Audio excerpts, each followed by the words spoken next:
எஜமான்களே, அப்படியே நீங்களும் வேலைக்காரருக்கு செய்ய வேண்டியவைகளை செய்து, அவர்களுக்கும் உங்களுக்கும் எஜமானானவர் பரலோகத்தில் இருக்கிறார் என்றும் அவரிடத்தில் பட்சபாதம் இல்லை என்றும் அறிந்து கடும் சொல்லை விட்டுவிடுங்கள் என்பதே கர்த்தருடைய வார்த்தை.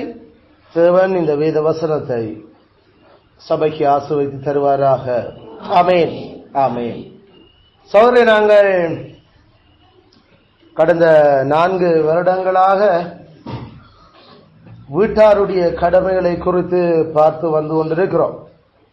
நாங்கள் அதில் 7 பிரபந்தங்கள் அல்லது 7 பெரும் பகுதிகளை நாங்கள் பார்த்து முடித்திருக்கிறோம். இன்றைக்கும் நாங்கள் 8வது பிரபந்தத்தை நாங்கள் பார்க்க ஆரம்பிக்கிறோம்.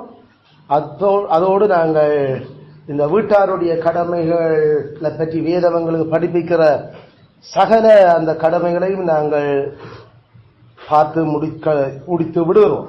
அதில் இந்த வருஷத்தோடு நாங்கள் 5ஆம் கற்பனையில வீட்டாருடைய கடமைகளை குறித்து நாங்கள் பார்த்து முடிக்கிறோம். 5ஆம் கற்பனையில் எங்களுக்கு அரச கடமைகளும் வேதங்களுக்கு கதைக்குது. அதாவது ராஜ்ய தேசிய கடமைகளும் எங்களுக்கு 5ஆம் கற்பனைக்குள்ள கதைக்கப்படுது. அதை நாங்கள் பார்க்கையில் நாங்கள் வீட்டாருடைய டொமஸ்டிக்கல் டியூட்டிஸை நாங்கள் கவனிச்சு கொண்டு வா. அந்த 8வது பகுதி அது எஜமான்களினுடைய கடமைகள். எஜமான்களினுடைய கடமைகள் அதுதான் பரிசுத்த ஆவியானவர் எங்களுக்கு கடைசியாக அவர் அதை எங்களுக்கு எழுதியிருக்கிறார். அதில் அப்போஸ்தலனூடாக பரிசுத்த ஆவியானவர் வீட்டாருடைய கடமையில கடைசியாக அவர் யாருக்கு அவர் அந்த கடமைகளை பற்றி அறிவிக்கிறார் என்றால் எஜமான்களுக்கு, masters. So duties of masters, அதான் கடமை.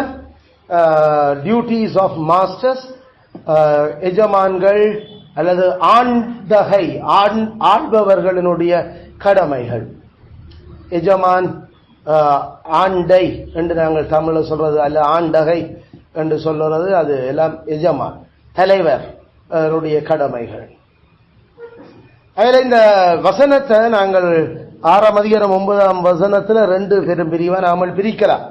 ஒன்று கடமைகளினுடைய வகைகள், 2வது கடமைகளுக்கான காரணம். ஒன்று வகைகள், 2வது காரணம். ஒன்று கடமை, ஒன்று வகைகள், 2வது காரணம். வகைகளை 2ஆக பிரிக்கலாம். ஒன்று பொதுவானது, 2வது குறிப்பானது. பொதுவானது, குறிப்பானது. காரணங்களை நாங்கள் 3ஆக பிரிக்கலாம். ஒன்று சமமான அடங்குதல், சமமான அடங்குதல்.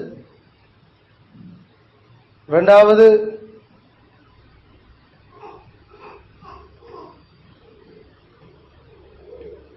இடம்.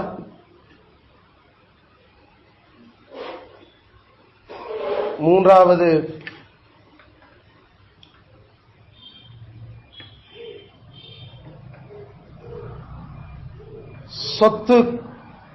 சொத்து குண நலன். சொத்து குண நலன். 3 காரணங்களை எங்களுக்கு இந்த வேத பகுதியில வசனம் எங்களுக்கு காட்டு.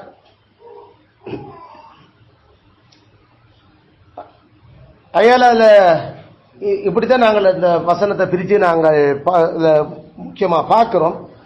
அதுல கடமைகளில எங்களுக்கு பொதுவானது என்று நாம சொல்லுற விஷயம்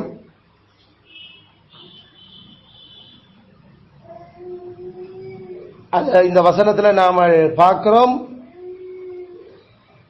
நீங்களும் செய்ய வேண்டியவைகளை செய். நீங்களும் அல்லது அப்படியே நீங்களும் செய்ய வேண்டியவைகளை செய்து. அப்படியே நீங்களும் செய்ய வேண்டியவைகளை செய்து. அதான் அந்த பொதுவான வகை. அப்படியே நீங்களும் செய்ய வேண்டியவைகளை செய்து. குறிப்பான வகை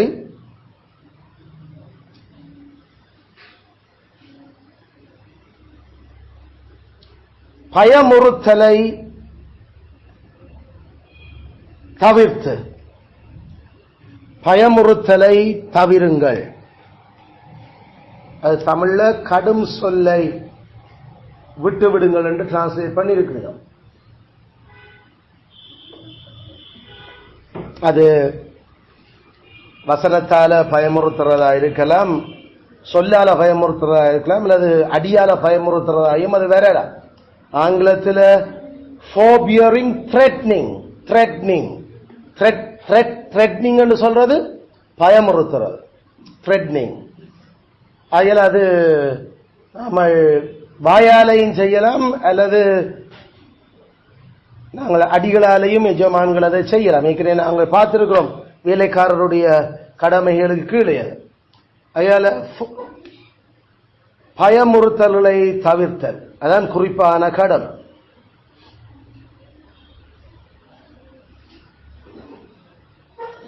அந்த பயமுறுத்தலை தவிர்த்தல் என்றது எங்களுக்கு கொலோசியர் 4:5 அது 2 முக்கியமான கடமைகளால அந்த விஷயம் எங்களுக்கு வெளியில சொல்லப்படுது. கொலோசியர் 4:1 நீதியும் செம்மையுமானதை செய். அதான் அந்த குறிப்பான வகைகள். நீதியும் செவ்வையும், ஜஸ்டிஸ், எக்விட்டி, நீதியும் ஒப்புரவும். நீதியும் ஒப்புரவும் அதான் அந்த பயமுறுத்தலை விட்டு விடுங்கள் என்றதுக்கு அவருடைய விளக்கம்.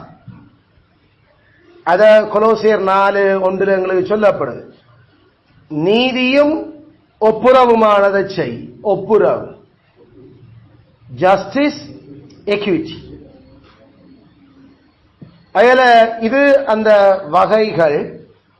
இந்த வசனத்தில் எங்களுக்கு இந்த கடமைகளை செய்யறதுக்கான காரணம் சொல்லப்படுது. அந்த காரணம் என்னன்னு சொன்ன,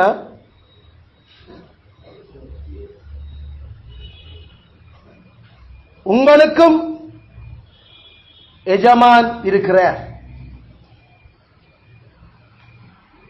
உங்களுக்கும் எஜமான் இருக்கிறார். அதான் காரணம். எஜமான்களுக்கே எஜமானரால் இருக்கிறார். அந்த காரணத்தால் தான் இப்ப அவர்கள் இந்த கடமையை நிறைவேற்ற வேண்டும். உங்களுக்கும் எஜமான் நவர் இருக்கிறார். அப்ப உங்களுக்கும் எஜமானவர் இருக்கிறார் என்று அறிஞ்சு தெரிஞ்சு கொண்டு அதை செய்யுங்கன்றதுல எங்களுக்கு 3 விஷயங்கள் அந்த காரணத்துக்குள்ள நாங்கள் பார்க்கிறோம். அது முதலாவது நாங்கள் சொன்னாங்க சமனான அடங்குதல் அல்ல, ஈக்குவல் சப்ஜெக்ஷன். அதான ஈக்குவல் சப்ஜெக்ஷன். இந்த சொல்லு எங்களுக்கு வசனம் சொல்றதை கவனிச்சுக்கொள்ளுங்க. எஜமான்களே அப்படியே நீங்களும், அதன் அப்படியே நீங்களும்,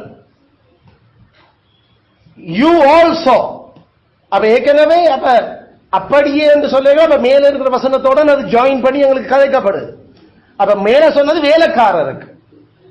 வேலைக்காரர் போல நீங்களும், நீங்களும் வேலைக்காரரோட சேர்ந்து நீங்களும் பரலோகத்துல எஜமான் இருக்காருன்னு அறிஞ்சு ஒழுங்கா உங்களோட கடமையை செய்யும். அப்படியே நீங்களும், யூ ஆல்சோ. அப்ப அதான் நாங்கள் சொன்னாங்க, எஜமான்களுக்கும் வேலைக்காரரும், எஜமான்களும் வேலைக்காரரும் தங்களோட கடமைகளை செய்யறதுக்கு சமனான அடங்குதலை கொண்டிருக்கிறோம். ஏனென்றா 2 பேருக்கும் பெரிய எஜமான் அங்க மேல இருக்கிற.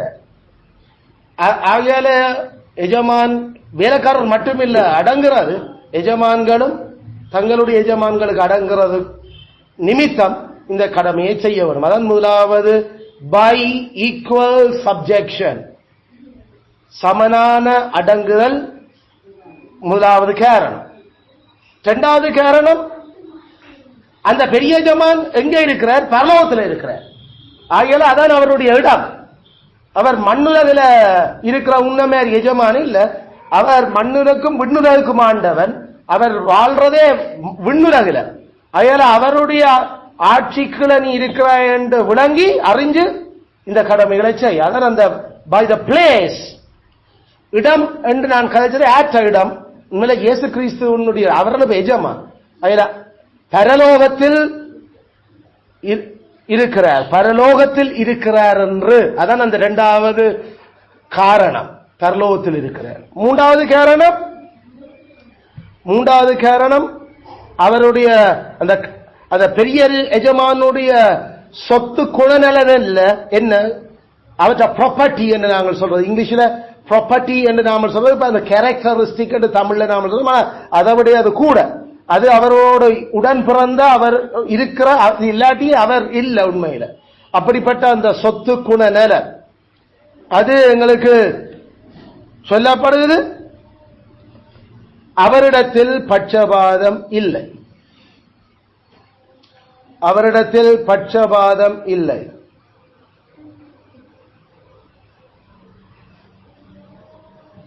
அவரிடத்தில் பட்சபாதம் இல்லை.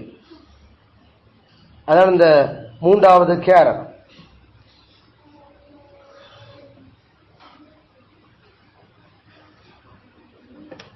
அத சரியா நாம தமிழ் அத கிரீக்ல இருக்கிற மாதிரி சொல்றேன்டா, அவர் மனுஷனை மதியாதவர். அதான் அந்த சரியான சொல். இல்ல, மனுஷனை மதியாதவர் என்றதுடைய அர்த்தம், நீ பெரிய எஜமானா இருந்தபடியால உனக்கு சப்போர்ட் பண்ணுவாருன்னு நினைச்சிடாத. அவன் வேலைக்காரனா இருக்கிறபடியால அவனை அவர் அசட்ட பண்ணுவாருன்னு நினைச்சிடாது. அதான் அந்த பாயிண்ட். அதுல எஜமானோ வேலைக்காரனோ அவர்களுடைய சமுதாய அந்தஸ்து மதிப்பை வச்சு அவர் மனுஷரை மதிக்கிறவர் இல்லை. அதான் அதனுடைய அர்த்தம். இங்கிலீஷில் அதை நாம சொல்றோம், நாம நோ ரெஸ்பெக்ட் ஆஃப் பர்சன். எந்த ஒரு நபருக்கும் அவர் மரியாதை, அவர்களுடைய அந்தஸ்தை வச்சு அவர் மரியாதை கொடுக்கிறவர் இல்லை. அவர் பிழை செய்தாலும் உயர்ந்த இடத்துல இருக்கிறீனம் என்றபடியால அவர் மதிக்கிறவர் அர்த்தம் அல்ல. அவர் பிழை செய்தால் அவன் பெரியவன் என்றாலும் அதுக்குரிய தண்டனையோ அவர் பெரிய கீழானவன், அவன் கீழ்நிலையில இருந்தும் அவன் நல்லதை செய்கிறான் செய்தா கத்தர் அவனை மதிப்போடாதான் அவர் தூக்கி வைக்கிறார். ஆகையில நாங்கள் அதில் கவனமாக இருக்க வரும். இல்ல, உங்களுடைய ஆண்டவர் ஆட்டுக்கு பின்னால மேய்ச்சி கொண்டு திரிஞ்சவரை தூக்கி ராஜாக்களோடு உட்கார பண்ணவர். அது நேரம் ராஜாக்களா இருக்கிற கண்ணை புடுங்க வச்சு வெட்டி எறிஞ்சிட்டு போறவர். அவன் அரசனா இருந்தபடியால மதிக்கிறவரோ, அவன் வெறும் இடையனா இருந்தபடியா மதிக்காம போறவரும் அல்ல. இதான் அந்த நோ ரெஸ்பெக்டர் ஆஃப் பர்சன். கடவுள் மனுஷரை அந்தஸ்து வச்சு மதிக்கிறவர் இல்லை. எவன் நீதி செய்கிறான் அவற்ற விருப்பப்படி அவனுக்கு அவர் அந்த அளவு மரியாதையை கொடுக்கிறார். அதில் அதைத்தான் நாங்கள் இந்த இடத்துல சொன்னோம். நீங்கள் எஜமான்கள் இருக்கிறார்கள், கவனமா இந்த கடமையை செய்யணும். என்னண்டா அவர் கண்ட நீதியின்படி நடக்காட்டி நான் மதிக்க மாட்டேன். அதான் அந்த பாயிண்ட். சோ இந்த 3 காரணங்களும் எங்களுக்கு இந்த வேத பகுதியில சொல்லப்படு. இப்ப இந்த வேத வசனங்களை நாம இந்த பிரிவுகளோட நாங்கள் இருக்கிற வரையே நாங்கள் பிரிச்ச நாங்கள். ஆனாலும் நாங்கள் பார்க்க போற விதம் இந்த பிரிவுகளோட மட்டுமில்லை. நாங்கள் முதலாவது நாங்கள் பார்க்க இந்த பகுதியை நாங்கள் 2 பெரும் பிரிவா நாம இதான் வேத வசனத்தினுடைய பிரிவு நாம பார்த்தது. ஆனா இந்த இதுகளையும் சேர்த்து இன்னொரு விதமா நாங்கள் அதை பிரிச்சு பார்க்க போறோம். அதை நாங்கள் ஒன்று எப்படி நாங்கள் அதை இந்த பிரசங்க தொடர நாம கவனிக்க போறோம்னு சொன்னா, நல்ல வேலைக்காரரை தெரிவு செய்வதில் கவனம் எடுத்தல். நல்ல வேலைக்காரரை தெரிவு செய்வதில் கவனம் எடுத்தல். நல்ல வேலைக்காரரை தெரிவு செய்வதில் கவனம் எடுத்தல்.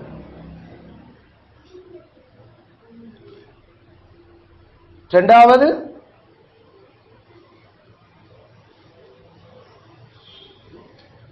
அந்த வேலைக்காரரை நன்றாக பயன்படுத்துவதில் மனம் செலுத்துதல். அந்த வேலைக்காரரை நன்றாக பயன்படுத்துவதில் மனதை செலுத்துதல்.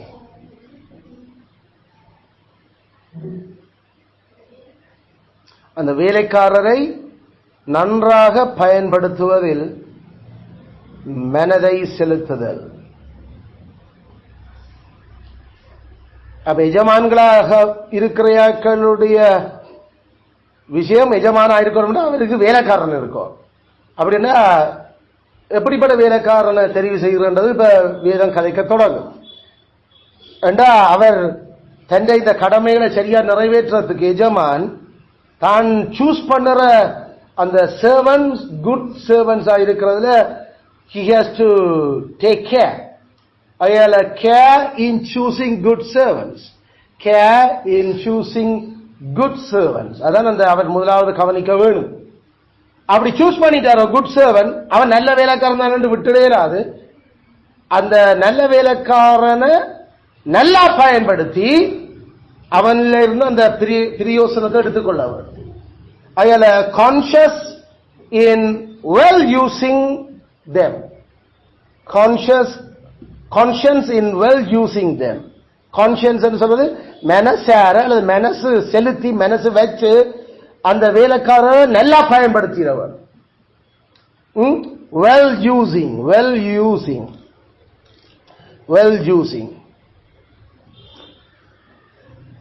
அதில் இந்த ரெண்டுக்களையும் தான் நாங்கள் அதை பார்க்க போறோம்.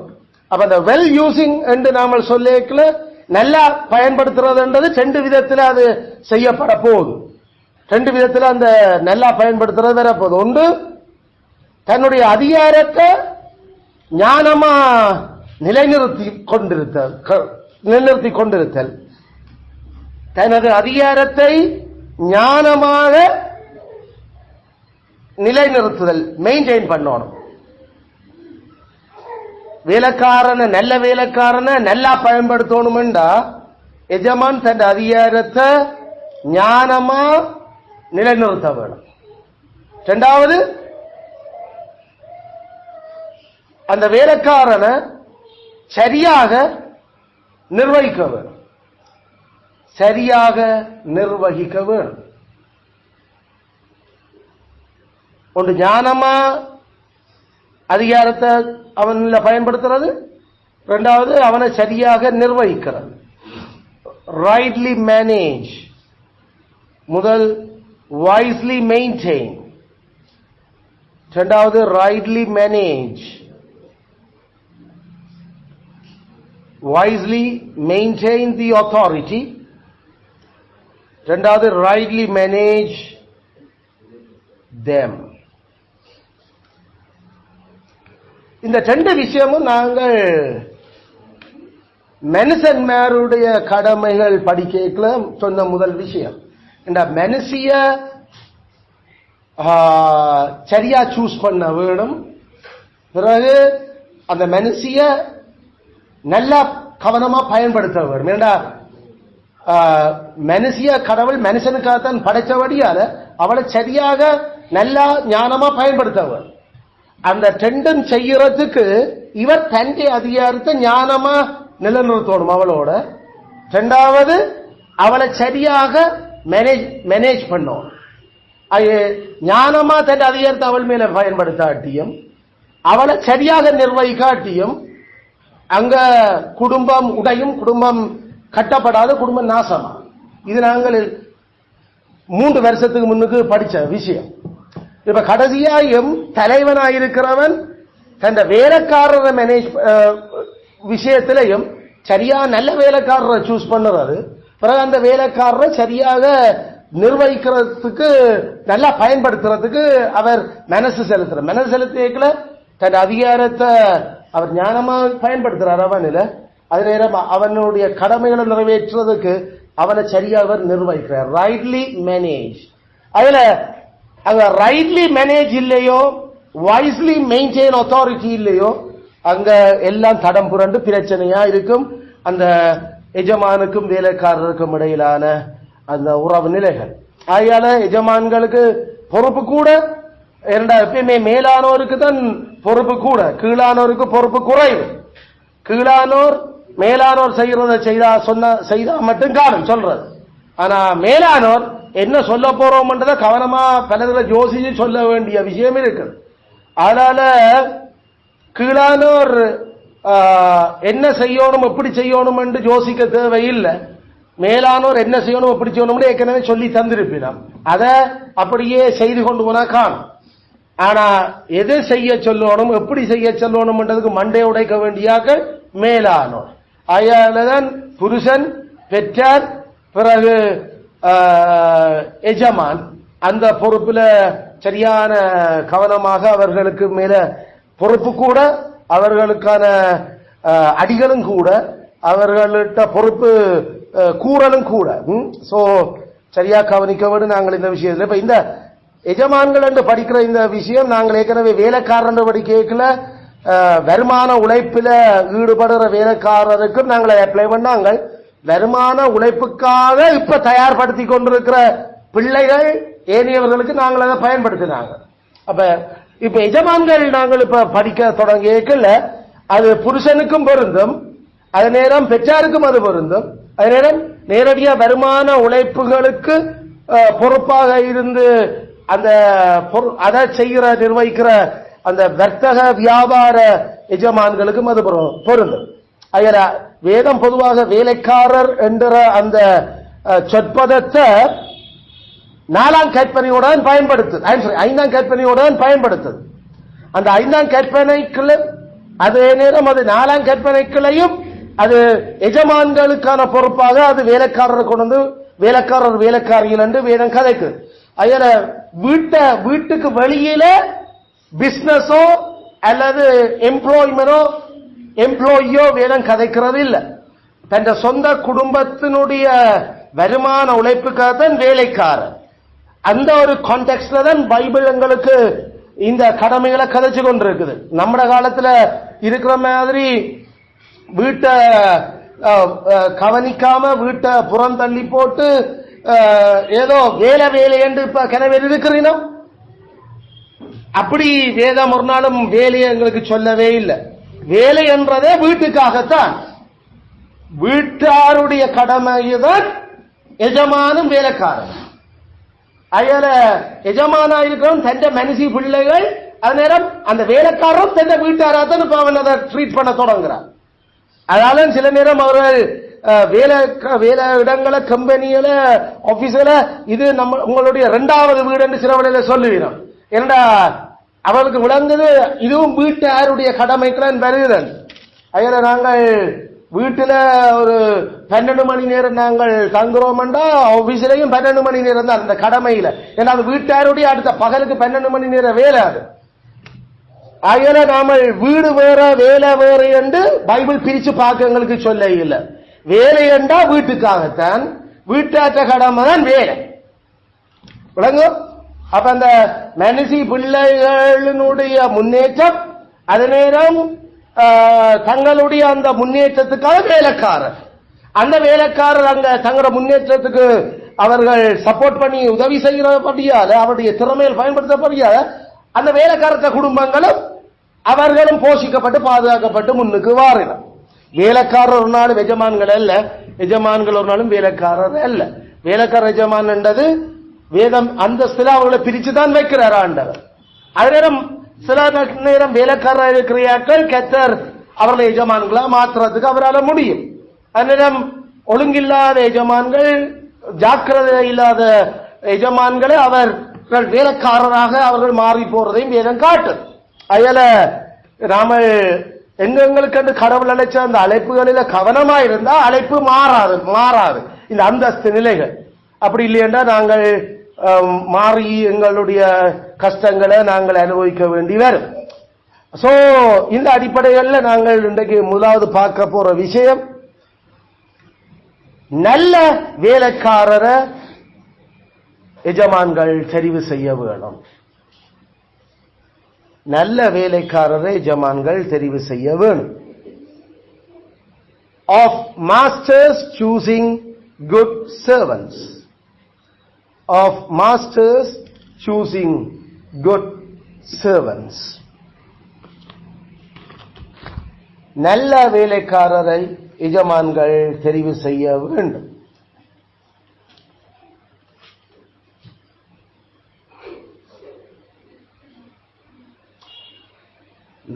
சங்கீதம் 101:6, சங்கீதம் 101:6, ஜோபு 19:27, ஜோபு 19:27.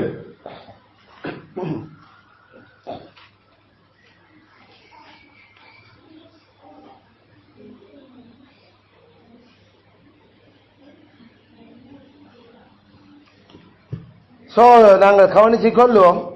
101:6, தேசத்தில் உண்மையானவர்கள் என்னோட வாசம் பண்ணும்படி என் கண்கள் அவர்கள் மேல் நோக்கமாயிருக்கும். உத்தமமான வழியில் நடக்கிறவன் என்னை சேவிப்பான். சரி, இந்த இடத்துல நாம தாவீது நூறாக எங்களுக்கு வேதம் சொல்றதை கவனிச்சு கொள்ளுங்க. என் கண்கள், என் கண்கள் உண்மையானவர்கள் தெரிவு செய்து அவர்கள் என்னோட வாழுறதுக்கு கொண்டு வர. அதே நேரம் உத்தமமான வழியில் நடக்கிறவன் மட்டும் என்ன சேவிப்பான். இந்த இடத்துல என் கண்கள் என்ற அந்த பாயிண்ட் நீங்கள் சரியான நாம மார்க் பண்ண வேண்டிய விஷயம். அந்நிய கண் அல்ல, மற்ற ஆட்களுடைய கண் இல்ல, என்ன சேவிக்கிற ஆட்களை தெரிவு செய்கிறார். தாவீதினூடாக தாவீது அங்க சொல்ல வர விஷயம், என்னக்கு யாராவது வேலைக்காரராக வேணுமோ எந்த கண் தான் ஆட்களை சூஸ் பண்ண, வேற கண்கள் வேற ஆட்கள்கிட்ட அந்த பொறுப்பை நான் கொடுக்க மாட்டேன். அப்படிதான் சூஸ் பண்றவன் தான் என்ன சேவிப்பான். என்னுடைய கண் யாருக்கு மேல இருக்கும்? உண்மையானவர்கள், ஃபெய்த்ஃபுல். ஃபெய்த்ஃபுல் அதான் அந்த ஆங்கில சொல்லு. ஏற்கனவே நம்ம வேலைக்காரருடைய கடமைகளில் அந்த நம்பிக்கை பொறுப்பு, அந்த பெரும் கடமை கடைசியா நாம பார்த்துறாங்க. பல விதங்களில் பல இடங்களில் அந்த நம்பிக்கை பொறுப்பை நாம கதைகிறாங்க. எஜமானுடைய பொருட்கள், எஜமானுடைய குடும்பம், பிள்ளை மனசி, எஜமானுடைய நட்பெயர், எஜமானுடைய பல விஷயங்களை நாம பார்த்தாங்க. இந்த உண்மைத்துவம். அப்ப தாவீதுதான் எனக்கு சேவம் பண்ண போறாங்களா, எனக்கு வேலைக்காரர் ஆகணுமா, எந்த கண் தான் ஆட்களை நோக்கமா இருந்து சூஸ் பண்ண. அப்படிப்பட்ட அந்த செலக்ஷன் அங்க நடந்து கொண்டு இருக்கு. அப்ப இந்த இடத்துல அந்த அழுத்தம், இந்த பொறுப்பு அது வேற ஆட்கள் மேல சுமத்தப்படுறதுக்கு தாவீது விரும்ப இல்லை.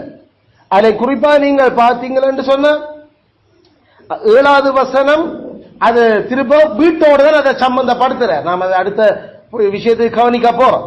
தேசத்துல இருக்கிறவங்கள என்ன சேவிக்கணுமோ இந்த வீட்டுல நான் என்ற கண் தான் அதை சூஸ் பண்ணும். கவனமான. அப்ப எஜமான இருக்கிற ஆட்கள், எஜமான்களுடைய பொறுப்புல முதலாவது விஷயம், அவர்கள் தாங்களே அந்த ஹேண்ட் பிக் பண்ணுற விஷயம். அந்த இங்கிலீஷ்ல நாம சொன்னாங்க, அது நாங்களே ஆட்களை பார்த்து தெரிவு செய்யணும் எங்களுக்கு வேலை செய்யறதுக்கு. அப்ப நாங்கள் வேலைக்காரர் எங்களுக்கு எடுக்க போறோமோ, நாங்கள் அந்த ஆட்களை செலக்ட் பண்ண வரும்.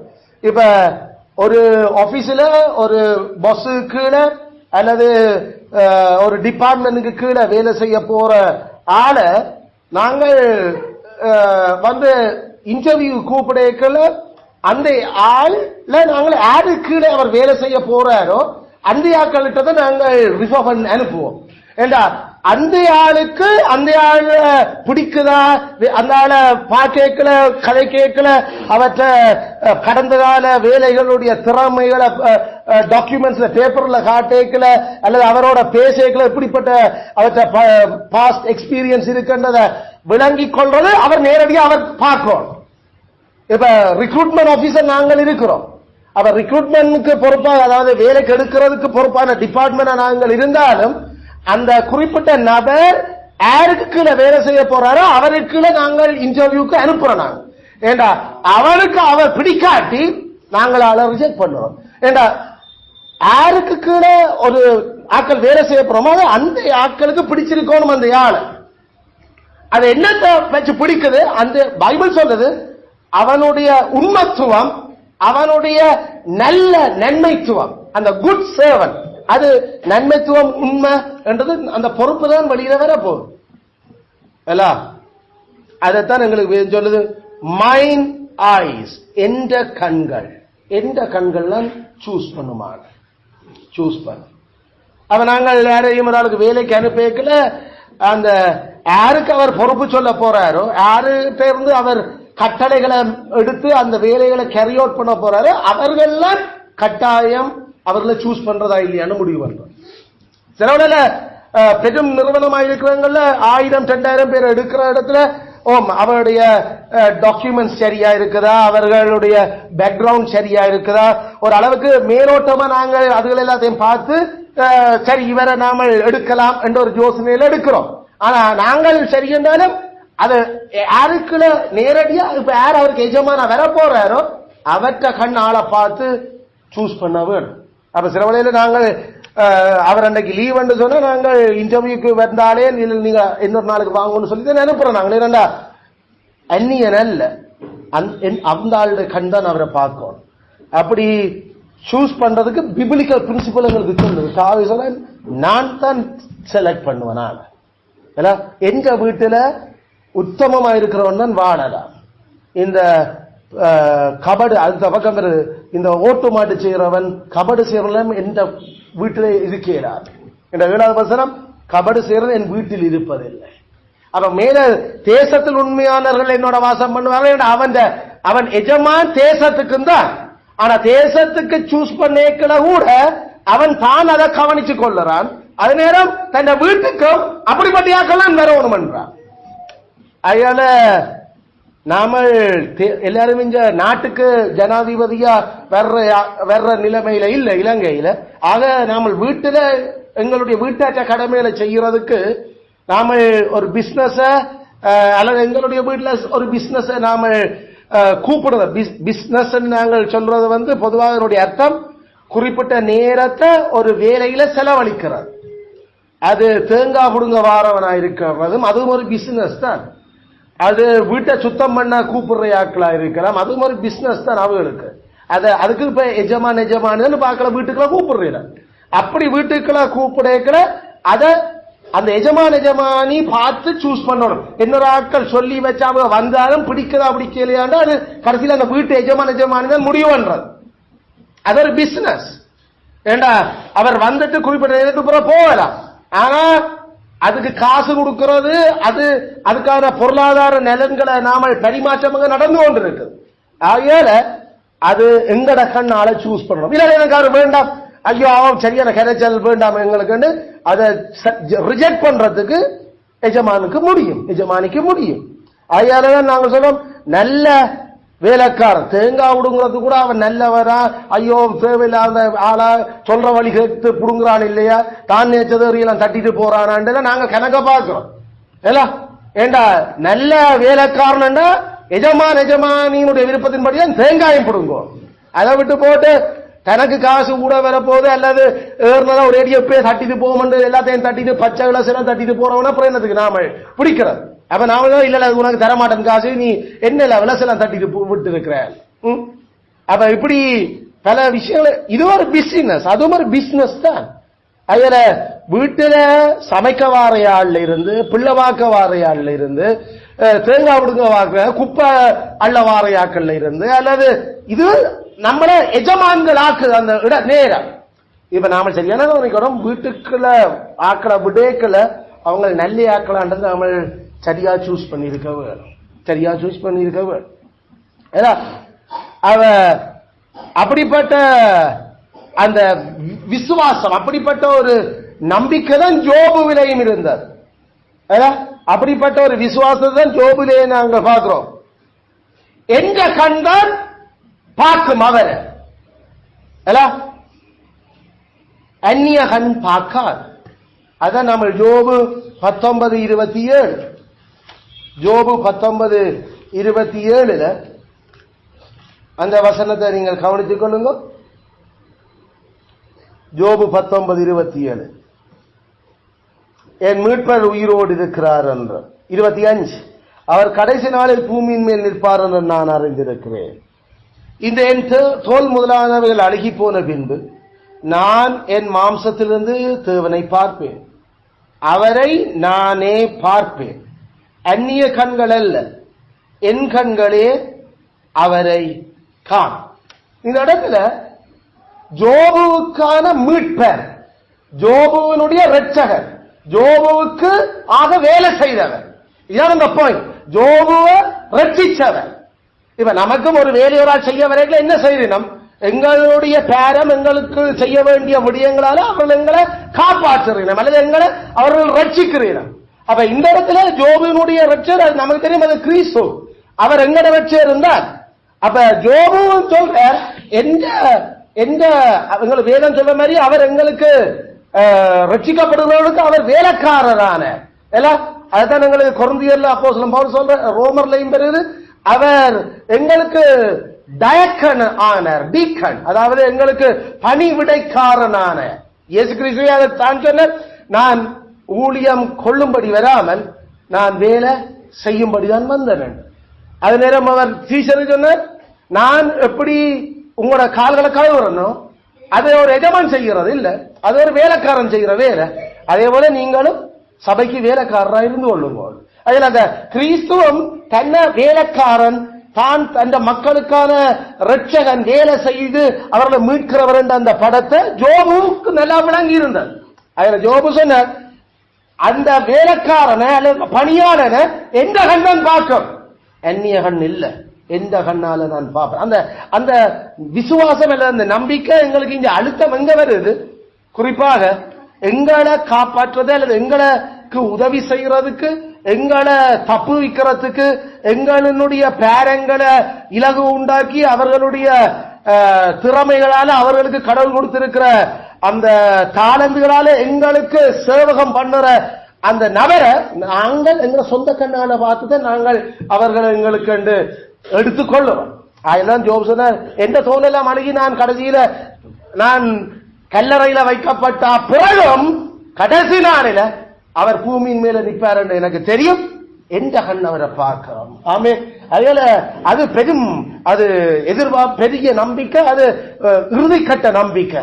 அது அந்த எங்களுக்காக வேலை செய்த அந்த பெரும் வேலைக்காரன் அவர் எங்களோட தெய்வம், எங்களோட எஜமானவர். ஆனா எங்களோட வேலைக்காரன் என்றார். அதுல அவரை சொன்ன அது வேற யாரு கண் பார்க்க இயலாது, எனக்கு வேலை செய்தவரை என்ன தான் பார்க்கணும். அது அந்த பாயிண்ட் தான் தாவீதும் அழுத்துற. எந்த வீட்டுல எனக்கு வேலை செய்ய வரவன் எந்த கண் பார்த்து தான் சூஸ் பண்ணலாம், அது வேறு யாக்கள் சூஸ் பண்ணீங்களா. அதனால நாங்கள் சொல்லுறோம், எஜமான்களா இருக்கிற ஒரு வேலை ஆட்களை வச்சு வேலை செய்ய போற யாக்கள், ரெக்கமெண்ட் பண்ணி அனுப்ப போற யாக்கள் ரெக்கமெண்ட் பண்ணி எங்களுக்கு அனுப்பினாலும் அது நாங்கள் சூஸ் பண்றதா இல்லையான்றது முடிவு செய்வோம். இல்ல சில வழியில் நாங்கள் ரெக்கமெண்டேஷன் கொடுத்த ஆக்களை அனுப்பலாம், எங்களுக்கு தெரியும் அந்த இன்டர்வியூ வைக்க போற ஆக்களையும். ஆனா கட்டாயம் அவர்கள் எடுக்கணும் என்று சொல்லி நாங்கள் எதிர்பார்க்க இல்லை. என்னன்னு சொன்னா அந்த ஆள் தந்த வேலைக்கு பொருத்தமானதா இல்லைன்னு அவதான் முடிவு பண்ணணும். ஆனா நாங்கள் ரெக்கமெண்டேஷன் வேலைகள் இதில் ஒரு அளவுக்கு எங்களுக்கு தெரியும், அப்ப பார்த்து செய்யுங்க ஏதாவது என்று சொல்லி அனுப்பினா சில வழியில் அவங்க இந்த வேலைக்கு அது பொருத்தம் இல்லை, நாங்கள் இன்னொரு வேலை பார்ப்போம், கொஞ்சம் வெயிட் பண்ணுங்கன்னு சொல்லி அனுப்பலாம். இங்க செல்வாக்கு செலுத்துறது என்னுடைய அர்த்தம் அவர்களுக்கு வேலையாட்கள் வேணும் என்றதை தெரிஞ்சு நாங்கள் அனுப்புறோம். அதுக்காக கட்டாயமாக வேலைக்கு எடுக்கணும் என்று நினைச்சு நாங்கள் அனுப்பல. அந்த வேலை செய்யறதுக்கு அவர் எதிர்பார்க்கிற அந்த தாளங்கள் திறமையில அந்த இருக்கணும். அப்ப அது நாம கவனிக்க வேண்டும். சோ இப்படி நாங்கள் எஜமான்களை எங்கட கண்கள்ல நாட்களை சூஸ் பண்ணது வேலை செய்ய வாரையாக்களே என்றா அதுக்கான காரணங்கள் அல்லது நன்மைகளை பற்றி வேதமங்களுக்கு கதைக்குது. ஒன்று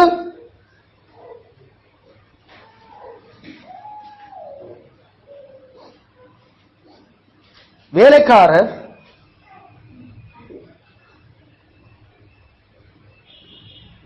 மனைவி பிள்ளைகளை போல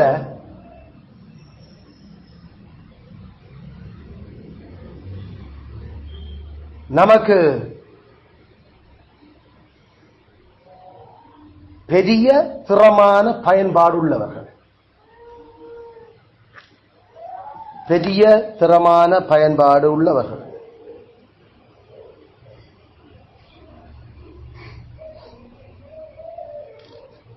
மனசி தெரிவு செய்யக்கலையும் நாங்கள் அதுதான் சொன்னாங்க. அது மெட்டியாக்கள் சொல்றோம் என்றதால இல்ல, நாம மனசியா தெரிவு செய்கிறது. அது நம்மட கண் அவர்களை பார்த்திருக்க வேணும், கவனிச்சிருக்க வேணும். அதான் நாங்கள் நமக்கு தெரிஞ்ச ஆக்களா இருக்க வேணும் தெரிவு செய்கிற அந்த பெண்.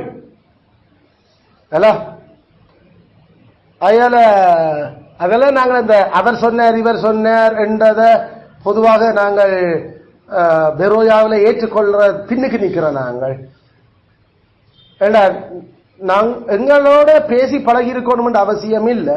ஆனா எங்களோட கண்ணுக்கு முன்னால ஆக்கள் பல தெரிஞ்சிருக்கிற ஆக்களா இருந்திருக்க வேணும். கட்டாயம் எங்களோட வந்து பழகி இருக்க வேணும். எங்களுடைய கண்ணுக்கு முன்னால அவருடைய ஃபேமிலி ஆக்களை தெரிஞ்சிருந்தா ஓரளவுக்கு எங்களுக்கு தெரியும் ஆக்களுடைய குடும்ப பின்னணி, நடவுடைகள், பாவனைகள், அவருடைய படிப்பு திறமைகள், அவருடைய குணநலன்கள் என்ன என்று சொல்லி. அதனால இந்த மட்டக்களப்பு ஒரு பிள்ளை இருக்காம், திருகோணமலையில் ஒரு பிள்ளை இருக்காம் என்று சொல்றத நாங்கள் மட்டக்களப்பிலையும் வாழையில, திருகோணமலையிலையும் வாழையில, ஜாழ்ப்பாணத்திலையும் ஒரு பிள்ளை, ஜாழ்ப்பாணத்தில் ஒரு பிள்ளை எங்களோட கண்ணுக்கு முன்னால் ஆக்கள் தெரிஞ்சில்ல. அப்ப அதுக்காக நாங்கள் சொல்றோம் அது சர்ச் கான்டெக்ஸ்ட், அது சரியான முக்கியம். என்னடா சபையில அதுவும் எங்களை ஒத்த அதே அந்த ஒரே விசுவாசத்தை உடைய ஆட்களாக இருக்க வேணும் அந்த சர்ச் போதகர். முக்கியமா அப்படிப்பட்ட விசுவாசம் இல்லாட்டி அவரோட ரெக்கமெண்டேஷன் எல்லாம் சொதப்பல் ரெக்கமெண்டேஷனா தான் இருக்கும். எப்படி நாங்கள் வேலைக்கு அனுப்பிக்கிற சில வேளையில ஐயோ வேலையொண்டு வேணும் என்று கேட்டதால நாம சரி பார்த்து ஆனா சரி சொல்லுறோம் என்று சொல்லி அனுப்புறோம் இல்ல. அது மாதிரி சில வேளையில ஐயோ என்ற பிள்ளை கல்யாணம் நடக்கணும் என்றதுக்காக சில வேளையில அவர்கள் ஆக்கள் இருக்குதா மன்னார்ல, ஜாழ்ப்பாணத்துல என்று சொல்லி கேட்கலாம். ஆனா அந்த போதக அந்த மெய்ப்பென்ற விசுவாசம் அவற்ற குடும்பத்தை அவர் எப்படி நடத்துற என்றதை வச்சுதான் நாங்கள் அந்த ரெக்கமெண்டேஷனை கவனிக்கிறோம். நாங்கள் கவனிக்க வேணும். அதனால அதை விட கூட நாங்கள் இன்னும் விரும்புறது எங்களுக்கு தெரிஞ்ச ஆக்களா இருக்க வேணும். அந்த ஆக்கள் அந்த கல்யாணம் செய்ய போற குடும்பத்துக்கு அவர்களை தெரிஞ்சிருக்கோம். அதனால அது ஒரு 6 மாசமோ 1 வருஷமோ பரவாயில்ல, ஆனா பார்த்து ஆக்களை தெரிஞ்சிருக்கோம் ஃபேமிலி. அப்படி இல்லாம நாங்கள் திருமணம் சூஸ் பண்ணுறது அவ்வளவு சரியான கவனமான விஷயம். சூஸ் பண்ண நாங்கள் வீடு, நிலம், ஒரு கார், ஒரு மோட்டார் பைக் அதுகளெல்லாம் நாங்கள் சூஸ் பண்ணல எவ்வளவு கவனமா யோசிச்சு சூஸ் பண்றோம். அதுகள் எங்களுக்கு நிறைய பயன்பாடு எங்களுக்கு. அதனால அதுகளுக்கே ஊருப்பட்ட யோசனைகளை நான் யோசிச்சுதான் ஒரு மோட்டார் சைக்கிள் எடுக்கிறேன்டாலே ஒரு ஒரு கிரைண்டர் வேண்டதாலே நாங்கள் பல பிராண்ட் பார்த்து அதோட பாவனை அது என்ன நடக்கு 4 பேர்த்த விசாரிச்சு இப்படி கன விஷயங்கள். ஏன்னா அதுல போட போற பணத்துக்கான பிரயோசனம் சரியா நமக்கு வருமோ, வேலைக்காரரை சூஸ் பண்றது அதை விட சரியான முக்கியம். ஏன்னா நம்மட சொத்துகள் அந்த ஆட்களால அழியும் அல்லது அந்த ஆட்களால அது இன்னும் மேம்படும். அதை ஏற்கனவே பார்த்துட்டோம். அதுல வேலைக்காரரை வீட்டுக்களை நாம கம்பெனிக்கு எடுக்கிறது, எங்களோட வீட்டாற்ற கடமையில கொண்டு வர்றது ஒன்று நாங்கள் நாசமாகிறது காரணமாகும், இல்லாட்டி நாங்கள் மேம்படுறது காரணமாயிருக்கு. புத்தியுள்ள ஸ்திரிய நாம கட்டுறது வீட்டை கட்டுறதுக்கு எதுவா இருக்கும். புத்தி இல்லாத ஸ்திரிய கட்டினா வீடு அவளை இடிப்பாள் வீட்டை. அதனால நாங்கள் சரியான கவனமா இந்த விஷயங்கள்ல எஜமான்களுக்கு வீட்டு தலைவனுக்கு அது வாழ்வா சாவாண்ட பிரச்சனை கடைசியில ஒரு வேலைக்காரரை சூஸ் பண்ணற அது ஏனைய நபர்களை போலதான் இது சரியான முக்கியமும் திறமான ஒரு பயணம் இந்த யாக்களால. அதனால நாங்கள் சரியான கவனமாக அந்த செலக்ஷனை செய்யவும். இரண்டாவது காரணம், இரண்டாவது நன்மை, சபைக்கும் திருச்சபைக்கும் பொதுநல வாயத்துக்கும் நல்ல வேலைக்காரரை தெரிவு செய்கிறது சரியான முக்கியம். திருச்சபைக்கும் பொதுநலவாயத்துக்கும் நல்ல வேலைக்காரரை தெரிவு செய்கிறது மிகவும் முக்கியமும். ஏன்னா ஒரு குடும்பத்துக்கான அந்த வேலைக்காரரை நாம சூஸ் பண்ணிக்கல, பைபிள் சொல்லுது இந்த வேலைக்காரனும் வேலைக்காரியும் அந்த நல்ல இளைப்பாற வேணும். அயல கர்த்தருடைய கட்டளைகள் அந்த வேலைக்காரன் வேலைக்காரிக்கு மேல அமுல்படுத்தப்படும் என்றத எதிர்பார்த்துத்தான் கர்த்தர் எஜமான்களுக்கு அந்த கட்டளைகளை கொடுத்து கொண்டிருக்கிறார். அயல நாங்கள் வேலைக்காரரை சூஸ் பண்ணிக்கல, அந்த வேலைக்காரர் எங்களுடைய வீட்டில எங்களுடைய கம்பெனியில எங்களுடைய கடையில வேலை செய்யக்கல அவர்கள் கடவுளுடைய கட்டளைகளுக்கு அடிபணிகிற தக்க ஆட்களா இருக்க வேணும் என்றதை நாங்கள் எதிர்பார்த்திருக்கிறோம். அப்படி அதை செய்தால்தான் அது அந்த நபர்கள் ரட்சிக்கப்படுவதற்கு, அல்லது ஏற்கனவே ரட்சிக்கப்பட்ட நபர்கள் இன்னும் அவர்களுடைய தேவனை சேவிக்கிறதுல அதிகம் அவர்கள் மேம்படுறதுக்கு அது ஏதுவாயிருக்கும். ரட்சிக்கப்படாத ஆக்களோ ரட்சிக்கப்பட்ட ஆக்களோ அவர்கள் கர்த்தருடைய கற்பனைகளுக்கு ஒழுங்கா கட்டுப்படுவதற்கு அவர்கள் எங்களுக்கு வேலை செய்கிறதால தான் பொதுநல வாயன் அது செழிக்கும். அது அவற்ற பர்சனல் விஷயம் என்று கர்த்தர் ஒரு நாளும் விட இல்லை. வேலைக்காரற்ற விஷயத்தை ஆண்டவற்ற 10 கற்பனையில 4ஆம் கற்பனை 10ஆம் கற்பனை அது வேலைக்காரன் வேலைக்காரி உள்ளடக்கிருக்கு. வெளிப்படையாயே வேலைக்காரன் வேலைக்காரி 4ஆம் கற்பனையும் 10ஆம் கற்பனையும். அதனால உடன்படிக்கைக்கு வெளியால ஒரு வேலைக்காரன் வேலைக்காரிய நாம யோசிக்க இயலாது. அவர் உடன்படிக்கைக்குள்ள இல்லையோ இருக்கிறாரோ எங்களுக்கு வேலை செய்ய வந்துட்டால் உடன்படிக்கை அவர்களுக்கு மேலையும் தாக்கம் செலுத்த தொடங்கும். அயால கர்த்தரை சேவிக்கிறதுக்கு ஏற்ற விதமாத்தான் அவர்களுடைய வேலை எங்களுக்கு சேவகம் செய்ய நாம் அவருடைய வேலை கொண்டிருப்போம். அது அவங்களோட குடும்பத்துக்கு நல்லது, அது திருச்சபைக்கு நல்லது. எதிர்காலத்தில் அல்லது நிகழ்காலத்தில் அது அவர்களுக்கான ஒரு கிறிஸ்தவ சூழல் அமைச்சு கொடுக்குது. சுவிசேஷம் கதைக்கப்படுகிறது, சுவிசேஷம் காட்டப்படுகிறது. அதே நேரம் நாடும் கர்த்தர் ஆசீர்வதிக்கிறதுக்கு அது பிரயோசனமா இருக்கு. அதனால அது அவருடைய தனிப்பட்ட விஷயம், அவரோட சமய நம்பிக்கைன்னு சொல்லி பெரோயா உட்பட எந்த மெய்யான திருச்சபையின் மக்களும் யோசிக்கிறது இல்லை. நாங்க வந்துட்டியா அதுக்கு பிறகு ஜாவேனுடைய கட்டளை தான் உனக்கு சட்டம். ஜாவே உன்னாலும் பொல்லாங்க அவர்களுக்கு உன்னை படைச்சவரே அவர் என்ன அவற்றை கட்டளைக்கு படிக்க வேண்டியதான். நீ எந்த வீட்டுக்குள்ள வருவேக்கல இந்த எங்கள வீட்டுக்குள்ள இருந்தோண்டு ஒருக்கா கோயிலுக்கு போயிட்டு வாரன், ஒருக்கா நான் அந்நிய தெய்வத்தை சேவிக்க போறேன் என்ற கதையில எங்கள்கிட்ட கதை கேறாது. ஏன்னா அது நாங்க அந்த அப்படிப்பட்ட விஷயம் இல்லை எங்களுக்கு. ஏன்னா கெட்ட நாள்ல மட்டும் உனக்கு லீவு, ஏன்னா அது கெட்ட சொல்லி இருக்கிற மற்ற நாள்ல நாங்கள் லீவு நாங்கள் தர்றதில்லை. அது இல்ல எங்களுக்கு கோயில் கொடியேறது, அது உங்களுக்கு கோயில் கொடியேறினா எனக்கு வீட்டு வேலை வேணும். நாங்கள் அத அவர்களை ஆளுறோம். கடவுளுடைய படைப்பு அவர்கள் என்றும் கடவுளுடைய சாயல் இன்னும் அவர்களுக்கு இருக்குதுண்டு, அவர்களும் குமாருடைய சாயலுக்கு மாறுறதுக்கு தெரிஞ்சு கொள்ளப்பட்டிருக்கலாம் என்று நாங்கள் அவர்களை ஆளும். அதனால எஜமானாக வாரது லேஸ் இல்ல.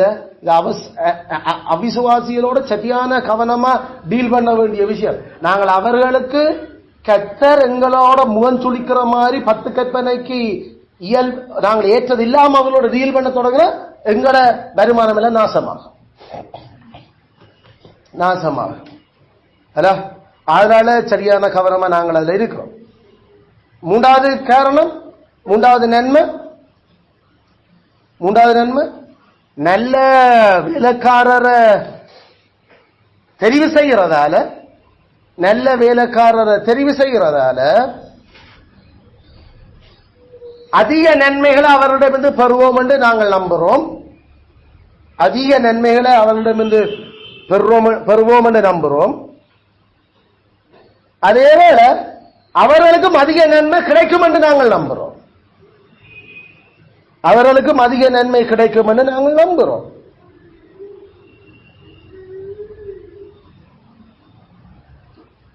ஹலோ,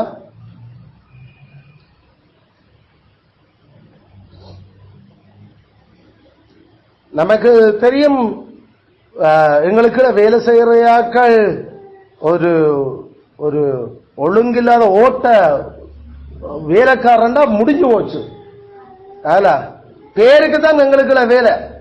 ஐயோ, அவன் பேருக்கு தான் ஹெட் கவுண்ட் என்று சொல்லுவோம். தலை எண்ணிக்கைக்கு மட்டும் தான் எங்களுக்கு இருக்கிறாங்க. ஆனா அவன் வேலையெல்லாம் வேற தான் இப்ப செய்யறோம். சில வேளையில ஆபீஸ்ல படுபயங்கரமான விஷயம். கடைசியில நமக்கு உதவி செய்யறேன் ஒரு ஆள் எடுத்து தந்து நாம பிள்ளையா ஆளை சூஸ் பண்ணிட்டோமா, அது பெரும் பாடா நமக்குமா. அந்த ஆளை காண நமக்கும் விசர் கிளம்பும். இவன்கிட்ட வேலையை சொல்ற கூட பேச நாமளே செய்துட்டு போகலாம். இதுகள் வந்து செய்யற வேலையை விட நாமளும் முதலே செய்து வச்சிருவோம். நமக்கு அதுகளுக்கு நன்மை செய்யறதுக்கு மனசு வராது. ஏண்டா அதுகள் தேர்ந்த அந்த நன்மையை பயணப்படுறதுக்கு எங்களால் முடியுது இல்லையா அந்த யாக்கள். அது ஏன் நாமல் பிள்ளையான ஆக்களை சூஸ் பண்ணுங்க. அப்படியாக நாங்கள் சரியான கவனமா இருக்கணும். இது செலக்ஷன், வேலைக்காரரை சூஸ் பண்ணிக்கல. ஆக்களுடைய நடவடிக்கைகள், அவர்களுடைய அனுபவங்கள், அவருடைய பின்புலங்கள், சரியான கவனமான அவருடைய விவேகங்கள், அதுகள் எல்லாம் நாங்கள் கவனிக்கிறோம். ஒரு ஆளை அந்த வேலைக்கு சூஸ் பண்ணிக்கல.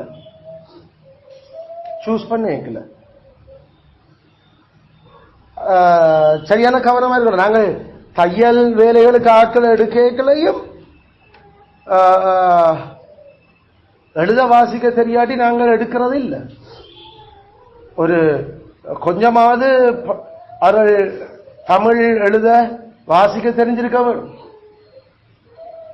எழுத வாசிக்க தெரியாட்டி நாம வேலைக்கு நாங்கள் எடுக்கிறது இல்லை.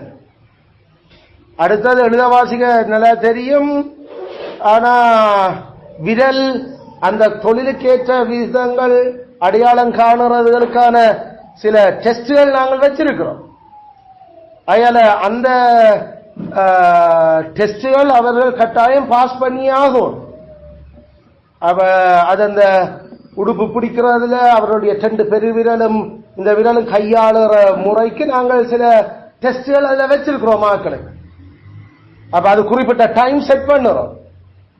எப்படி நாம அரை மணித்தியால பேப்பர் 1 மணித்தியால பேப்பர்ன்ற மாதிரி இது வந்து ஒரு நிமிஷம் அல்லது 50 செகண்ட் தான் அந்த ஸ்டாண்டர்ட் டைமிங். அப்ப அதுக்குள்ள அவர்களுக்கு சில அந்த கையால் எடுத்து 2 விரலாலையும் அதை ஃபில் பண்ணி போடுறதுக்குரிய சில பென்சில் சின்ன வேலை தான். ஆனா அந்த வேகம், அந்த விரல் 2 கையும் எடுக்கிற முறை, இதெல்லாம் பார்த்து அதுல ஃபெயிலண்ட நாங்கள் தைக்கிறதுக்கு மனக்கில் எடுக்கிறது இல்லை. என்ன தையல் தானே. கடைசியில நமக்கு நம்மட லாபத்தை எல்லாம் தின்னுறதுக்கு இல்லை ஆக்களை நாங்கள் எடுக்கிறது, வேலைகள் ஒழுங்க செய்ய. அதில் நாம அப்படி சரியா ஆட்களை சூஸ் பண்ணி எடுக்கிறோம். அதனால எங்களுக்கு மனதில் ஒரு சரியான திருப்பி கட்டாயம் நாங்கள் சொல்லுற இன்ஸ்ட்ரக்ஷன்ஸ் எல்லாம் அதிலே அவளுக்கு விளங்குது.